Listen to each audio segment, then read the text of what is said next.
নমস্কার বন্ধুরা, আমি পারমিতা চলে এসেছি আজকে আবার একটি নতুন রেসিপি আপনাদের সাথে শেয়ার করতে। আজকে বানাবো চিড়ের পোলাও।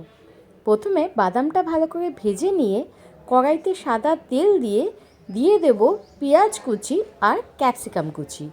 সমস্তটা ভালোভাবে ভেজে নিয়ে দিয়ে দেব দুটো কাঁচা লঙ্কা আর খানিকটা বাদাম ভাজা, কিশমিশ, নুন, হলুদ, চিনি সবটাই সামান্য পরিমাণে দিয়ে জল ঝরানো চিড়েও এর সঙ্গে মিশিয়ে নেব।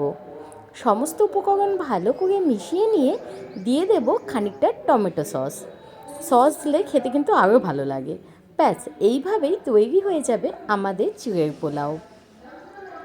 আমার রেসিপি যদি আপনাদের ভালো লাগে অবশ্যই চ্যানেলটি সাবস্ক্রাইব করে পাশে থাকার অনুরোধ রইল। টাটা।